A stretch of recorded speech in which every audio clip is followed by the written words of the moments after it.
찾아오기 마련입니다. 왠지 슬퍼지게 됐지만 저는 늘 그때를 생각하며 사는 것이 인생을 현명하게 사는 방법이 아닐까 하는 생각이 들었습니다. 그래야 정작 그때가 닥쳤을 때 어찌할 바를 몰라 당하지 않을 것이기 때문입니다. 우리 인생을 살다 보면 예기치 않게 찾아오는 일들이 많습니다.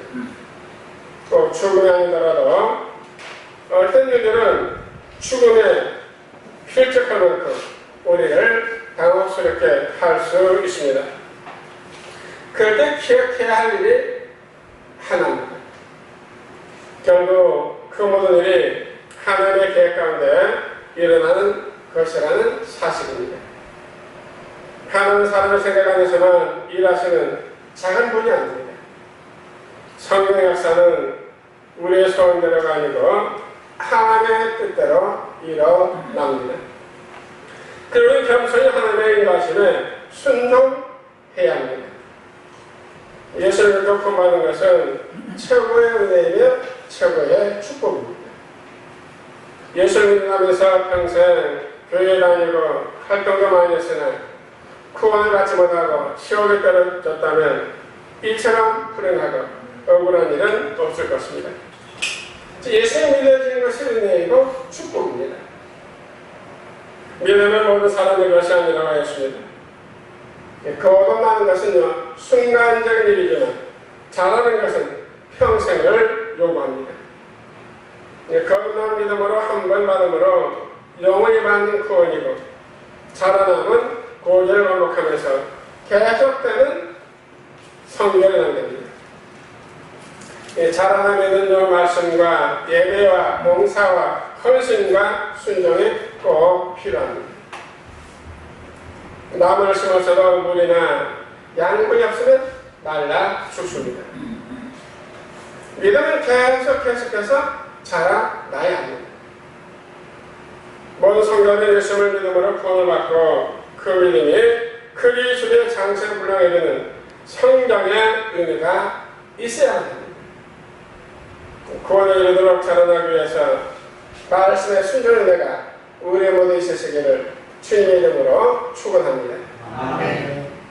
자, 구원에 이르도록 자라나기 위해서는 첫째로요, 버리라 말씀하십니다. 버리라. 오늘 1절은 그러므로 모든 악독과 모든 기만과 외식과 시기와 모든 비방하는 말을 버리고. 자, 악독, 기만, 외식, 시기, 비방. 5대 악독은 반드시 버려야 합니다. 이런 악독은 가능하기에는 있을 수 없는 것들입니다. 악독은 마음의 악입니다. 기만과 애식과 시기는 행동에 나타나는 정진된 악입니다. 비방하는 말은 대인관계에서의 악입니다. 모든 일하는 행동사는 이 악들의 범위와 종류가 넓음을 말하고 있습니다. 악독은 악독으로 번역된 낱말로서요, 남을 해치려는 심산을 말하며 모든 악의 총괄이라 볼 수 있습니다. 무자란 모든 악들을 의미합니다. 기만은 미끼를 끌어들이다 했습니다. 순전과 반대되는 속임입니다. 외식의 겉과 속이 다르게 판단하는 죄를 가르칩니다. 바리새인의 외식을 책망하였습니다. 시기는 자기 올감에 솟아나서 타의 행복을 원하지 않는 마음입니다. 보통 치료작국에 짓는 점에서 더구나 선배가 후배에 대해서 흔히 볼 수 있습니다. 비방은 대항에서 말하는 것입니다. 악당이나 충상모락으로 되어 있습니다. 마음에 악이 있으면 입은 저절로 비방하는 겁니다. 하나님의 자들은 이러한 5가지 악과 악독, 기만, 외식, 시기, 비방, 이 모든 5가지 악독들을 우리 반드시 버려야 합니다. 세상적다면 단단한 쇠는 두드려서 만든다는 말이 있습니다. 살다가 우리의 삶을 성그릇에 두드리고 흔들실 때를 만납니다. 그냥 내버려둬도요, 두셔도 존재론적으로 힘든 일이 많은데 흔들심과 두드리심이 멈추지 않습니다. 어떤 때 왜 나만 두드리시냐라고 저항하고 왜 내가 이토록 못 일게 흔드시냐고 이제 그만 좀 하시려고 예언되고지만 하나님의 흔드시는 하나님의 두드리시는 좀처럼 수그러들지 않습니다. 그러나 지나고 보면 우리 철거의 인생은 하나님의 두드리심으로 철회되고 우리의 신앙과 삶의 깊이는 주님의 흔드시는 깊이와 필요한 경험하게 됩니다. 사람들은 다 약합니다. 그러므로 두드리면 강해집니다. 사람들은 다 요동합니다. 그러나 흔들면 산성이 됩니다. 그것들은 큰 거는 깊은 바다를 필요로 한다고 했습니다. 큰 믿음과 큰 성숙과 큰 축복과 큰 응답을 반드시 큰 흔드심을 통하여 주어집니다. 하나님 구원받고는 구원 말고는 거절신 일은 별로 없으신 듯합니다. 침묵을 통하여 말씀하시고 행함으로 축복을 이야기하시고 흔드심 후에 응답하시며 막으심으로 여십니다. 하나님은 아브라함을 25년 동안 흔드셨습니다. 25년 동안 흔든 후에 그 후에 아들을 주셨고 그 아들을 또 흔드신 후에 여호와의 이름의 축복으로 찾아오셨습니다. 야곱을 하나신 험악한 흔드심은 20년 동안 계속되었습니다. 그러나 마침내 야곱이 약복강 나루터에서 항복한 후에야 포기한 후에 그의 흔드심이 요동하지 축복으로 다가왔습니다. 요셉은 13년을 흔드셨습니다. 모세는 80년을 흔드셨습니다. 수많은 믿음의 선배들, 수많은 믿음의 사람들이 아직도 흔들리고 있음을 볼 수가 있습니다. 우리 인생은 유약 훈련장과도 같습니다. 한시도 쉴 수 없고 쉴 곳도 없습니다. 하늘 사랑의 자들을 푸른 물가가 실망의 물가, 잔인한 물가로 인도하시기 전에 반드시 사망의 웅침한 골짜기를 지나게 하십니다. 사망의 웅침한 골짜기를 지나게 하신 후에 푸른 초장으로 잔잔한 물가로 인도하신다는 사실입니다. 하나님 유격 훈련장의 조교와 같은 것입니다. 한 아브라함과 이삭과 야곱과 요셉과 모세와 수많은 선조들과 우리를 훈련시키십니다. 악독과 기만과 외식과 시기와 피방하는 말을 버리는 강력한 훈련을 시키십니다. 안 버리고 못 견디게 모질게 훈련시키십니다. 버려야 악한 것들 5가지를 다 버리실 때 비로소 하나님 우리를 사용하시고 필요한 것들을 넉넉히 충분히 주십니다. 버려야 채우시고 사용하십니다. 버리면 더 좋은 것으로 풍성하게 채워주십니다. 구원의 일을 전하기 위하여 버리는 것은 그 무엇도 결코 아깝지 않습니다. 구원을 위해서는 어떤 값이라도 치유를 해야 합니다. 바울이 자신의 몸 자랑과 스펙을 배설처럼 버림으로 예수 그리스도를 아는 가장 고상한 지식을 얻은 것처럼 모든 악한 것들을 기쁨으로 오르고 그리스도를 따라 섬기는 제3세에 온 성도가 되시기를 주님의 이름으로 축원합니다. 아멘. 구원에 이르도록 자라나기 위해서는 두 번째요, 사모하라 말씀했습니다. 사모하라. 오늘 말씀 2절 3절에 가난하기 전에 순전하고 신령한 것을 사모하라. 이는 그런 말미암아 너희로 구원에 이르도록 자라게 하려 함이라. 내가 주의 인자심을 맛보았으면 그리하라. 가난하기는 방금 난 악이란 뜻입니다. 거듭난 자는요, 영적 가난한 악입니다. 악인은 자라 나야 합니다. 가난하기는 사모하는 것과 있기는 할 줄 모릅니다. 말씀의 젖을 사모하는 겁니다. 하나님의 말씀 속임이 없고 순수합니다. 악한 이물질이 전혀 없습니다. 거듭난 자에게는요, 신령한 젖인 하나님의 말씀만이 필요합니다. 가난하게는 본능적으로 젖을 빨고 차차 커갈수록 젖의 맛을 알고 먹습니다. 진리의 맛을 맛본 사람은 진리의 말씀을 사모하지 않을 수 없습니다.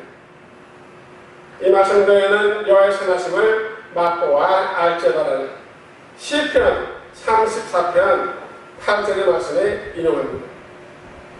하나님의 사랑을, 하나님의 축복을, 하나님의 은혜를 맛본 사람은 하나님의 사랑과 말씀을 전적으로 사모하고 먹고 성장합니다. 늘 자명한 맥가사 더글러스 박사는 모든 일을 출근 마음으로 하라고 한 자들에게 조언을 합니다. 똑같이 집안일 해도요, 오랜 친구를 맞이하기 위해서 청소한 사람은 출근길 일하며 오히려 건강해집니다. 그러나 보기 싫은 친척을 맞으려고 억지로 청소하면 힘든 노동이 되면 자칫 넘어지면 큰 후생을 합니다. 아마 한 번쯤은 이런 경험이 있었을 것입니다.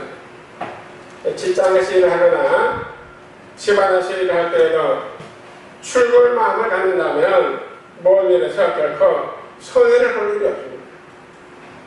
출근 마음은 하나님의 선물이며 하나님의 축복입니다. 기쁘고 즐거운 마음으로 악한 것을 믿없이 싹 버리고 즐거운 마음으로 순전하고 신령한 말씀과 젖을 가난하기처럼 사모해야 합니다. 말씀의 생명을, 말씀의 목숨을 걸어야 합니다. 하나님 말씀을 읽거나 듣거나 묵상하거나 암송하거나 순종하거나 전할 때에도 사모한 마음으로 해야 합니다. 억지로가 아닌 감사한 마음으로, 기쁜 마음으로, 즐거운 마음으로 내 마음과 태도와 얼굴과 언어 삶을 바꾸면 모두가요, 놀라운 기적을 체험하게 됩니다. 모든 말씀에 있는 것이 아니라요, 나의 마음과 자세, 태도에 있었음을 기억하고요, 말씀에 나의 모든 것을 맞춰야 합니다. 사모하다 헬라어 에피 포테 사태는요, 태어난 어린아기의 상태를 나타냅니다. 우리 성도가 성장하고 성숙해가는 것은 하나님의 말씀을 사모할 때 가능합니다. 말씀을 사모할 때 성장하고 말씀을 사모할 때 성숙해지는 겁니다. 구원은 마지막 날에 있을 그리스도의 최종적 구원을 의미하고 성화의 완성의 영화를 의미합니다. 가난하기처럼 말씀을 사모함으로 구원의 영화에 있는 우리 성도 되시기를 주님의 이름으로 축원합니다. 네. 구원의 이름으로 자라나기 위해서는 마지막 세 번째요, 거룩한 제사장이 되라 말씀하십니다. 거룩한 제사장이 되라. 오늘 말씀 4절로 들어오면 사람에게는 버림받아 되었으나 하나님께는 택하신 집은 보배로운 산 돌이신 예수께 나아가 너희도 산돌같이 신령한 집으로 세워지고 예수 그리스도로 말미암아 하나님이 기뻐하게 받으실 신령한 제사를 드릴 거룩한 제사장이 될 신령했습니다. 신령한 제사를 받고 자라는 것을 본받은 후에 이제는 주님을 돌로 비유해서 주님과 성도가 일체가 되는 것을 말씀합니다. 산돌은요, 베드로의 독특한 표현입니다. 주님은 시몬이라는 그림이라는 이름을 베드로로 바꿔주셨습니다. 그리스는 키쳐서 모퉁이의 머릿돌, 생명수의 반석, 부딪히는 돌, 심판의 돌 등으로 비유되어 있습니다. 주님은 큰 돌처럼 붉은 부동하는 그의 내부는 영원한 생명이 넘치고 있습니다. 자칭 건축자로 생각하는 유대의 종교 지도자들은 예수를 버렸으나 예수는 택하신 돌이 되어 교회의 영원한 기초가 되었습니다. 산 돌의 말은요, 아프리카의 성자 리빙스턴을 떠올리게 합니다. 산 돌에서 그리스도로 나온 자는요, 또한 산 돌에 된다는 것입니다. 끊임없이 그리스도에게 나와서 생명 공급을 받을 것을 뜻합니다. 주님의 생명에, 그의 생명에 연결됨으로 우리의 생명체가 되는 겁니다. 내가 삶으로 너희도 살리라. 요한복음 16장 19절에 말씀하셨습니다. 성도는요, 홀로 돌이 될 수 없습니다. 주님과 합하고 다른 성도들과 연결되어야 진정 돌이 됩니다. 제사장은 성전에서 일하는 자입니다. 그리고 모든 성도는 신령한 제사를 드리는 제사장들입니다. 만일 제사장인 것입니다. 거룩한 제사장이 되어야 합니다. 성전뿐만 아니라 성전들이 있는 모든 곳을 성전으로 만들고 만든 모든 사람들은 거룩한 제사장으로 만드는 거룩한 제사장들이 되어야 합니다. 이것이 구원받은 성도들의 사명이며 구원받은 성도들의 열매입니다. 하나님 원장의 말씀이 육신이 되어 이 땅에 오셨습니다. 그분 참된 왕과 대제사장과 설자의 목자가 누구인지 우리에게 알려주셨습니다. 첫 번째 다음은 하나님의 선하심을 불신하고 죄를 지었습니다. 그러나 두 번째 하나님이신 예수님은 아버지의 신실하심을 신뢰하고 죽기까지 순종하셨습니다. 예수는 하나님의 율법에 있는 모든 욕을 충족하셨고 우리가 살아야 될 삶의 복음을 보여주셨습니다. 그뿐 아니라 우리 예수님은 죽어야 하는 우리를 대신해서 죽으셨습니다. 우리가 마땅히 치러야 될 대가를 다 대신 치골하시고자 자신의 몸을 찢으셨습니다. 언약의 전에 흙 뿌려진 동물의 피처럼 예수님의 피로 십자가에서 다 모두 다 쏟아 주셨습니다. 예수님의 언약을 대신 지켜주시고 그 언약 지키지 못한 우리를 대신해서 그 대가마저 치굴하신 겁니다. 본인은 여행한 길목에서 지쳐 주저앉아 계십니까? 호색 깊은 그 안에 공포 속에서 헤매고 계십니까? 그럴 우리는 하나님께 묻습니다. 하나님, 제가 무엇을 의지해 이 믿음의 여정을 묵묵히 걸어갈 수 있겠습니까? 우리의 질문을 하나님은 언약의 십자가로 답하십니다. 하나님의 예수를 통해 나를 어디까지 살아가신 일을 온 인류의 소망이신 예수 그리스도의 대와 우리 하나님의 크크신 사랑과 성령의 역사하시고 교통하시고 이루하신 하나님 말씀하신 그대로 버리고 사모하는 거룩한 제사장을 살아서 구원에 대한 자라는 성도 사랑을 다짐하는 우리 모두 위해 제사 모든 가족들과 그 산업과 기업 위에 이 나라 이 민족 위에 영원히 항상 함께 하시기를 간절히 축원하옵나이다. 아멘.